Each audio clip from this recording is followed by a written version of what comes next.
Good evening and welcome to Tuesday's edition of Primetime News. I'm Salima Shimwe-Feleni.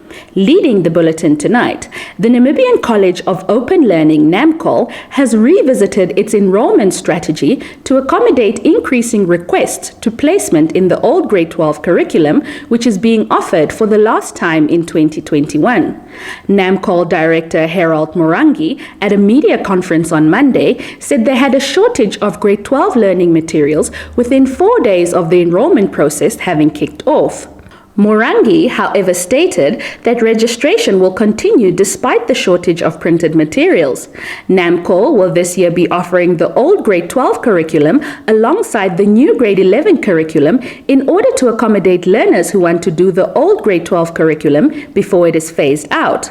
The new curriculum is being introduced into formal schools gradually.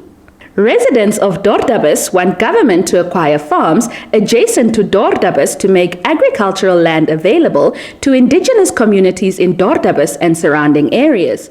The inhabitants made this demand in a petition read during a peaceful demonstration held at the farm on Saturday.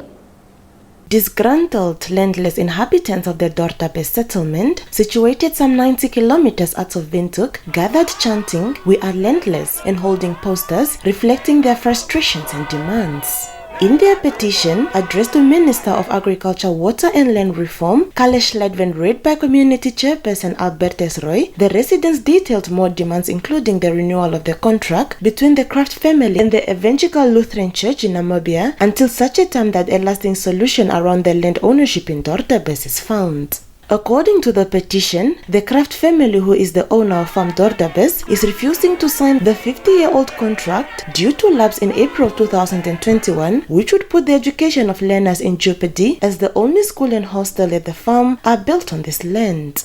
Speaking on behalf of the Kraft family in an interview with Nampa on Monday, Rene Kraft, the son of the owner of the land on which the school is built, confirmed that the family refused to renew the contract due to a number of reasons, but not for the reasons alleged by the residents. He further emphasized that the allegations that his family plans to privatize the school, which will make it unaffordable for inhabitants, are not true, adding that what they aim to do is improve the conditions of the school and more so the hostel, which he said is currently in a condition that is unlivable. Kraft said the reasons for the refusal have been communicated to the constituency councillor and they are currently also having engagements with the Ministry of Education, Arts and Culture in this regard. Windhoek Rural Constituency Councillor Pete Adams Monday confirmed that he has received the petition and that he is aware of the reasons the Kraft family is refusing to renew the contract, adding that they are working towards finding a solution. Josephine Simeon, Nampa News. A 30-year-old man who stands accused of stabbing his stepfather to death in Keetmanshoop on Saturday was denied bail in the Keetmanshoop Magistrate Court on Monday. Court documents seen by the Namibia Press Agency indicate that the accused person, Matthew Kluter, made his first court appearance before Magistrate Uchen Konjore, who postponed his case to the 6th of April 2021 for further police investigations and for Kluter to acquire a legal representative. State Representative Frederick van der Kool informed the court on Monday that the state opposes the granting of bail because of the seriousness of the case and that it is not in the interest of the public for bail to be granted. Kluter was remanded in custody at the Keetmanshoop police cells until his next court appearance. We'll be back shortly after the news roundup.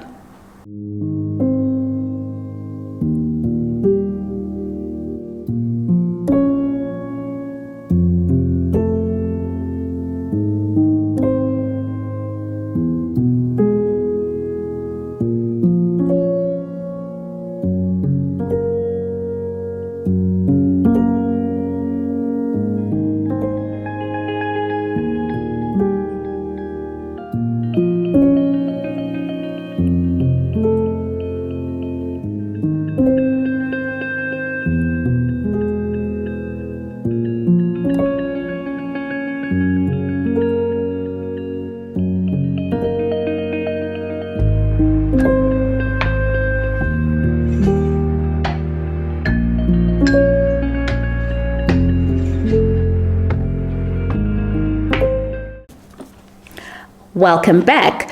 The lack of tourist activity due to COVID-19 has had a severe impact on the crafts industry in the Kunene region, the chairperson of the Kunene Regional Craftsmen Association, Harry Gamseb, has said.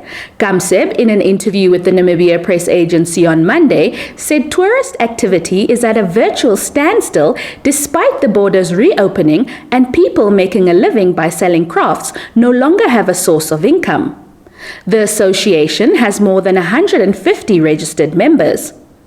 Gamseb said their customers are mainly international tourists, as Namibian tourists are few and far between.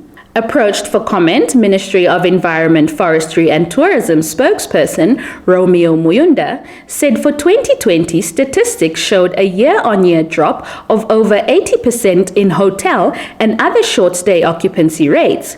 He added that it was not surprising there were very few international tourist arrivals given the restrictions imposed, such as compulsory testing for COVID-19 at the borders, as well as social distancing measures.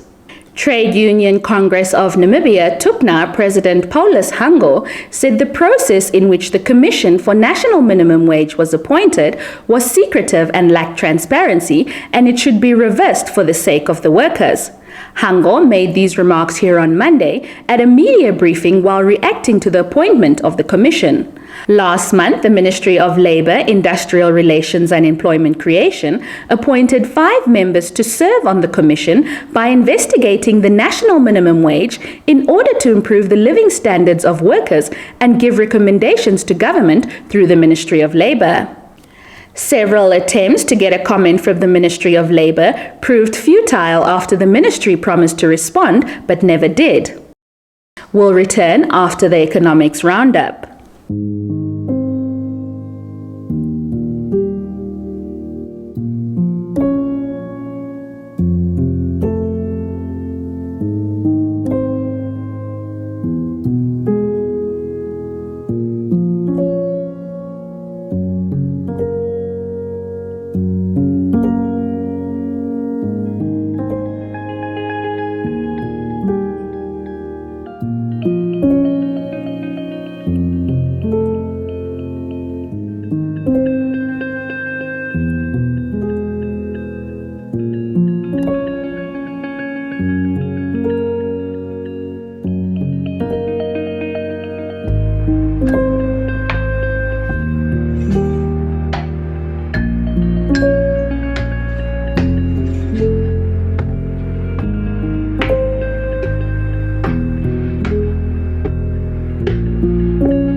That's all the news we had for you tonight. Many thanks for tuning in. If you're new to our channel, please subscribe, like, share, and click on the notifications bell to stay up to date with the latest happenings locally and globally. From myself, Selima Shimwe-Feleni, and the entire Nampa crew, it's good night.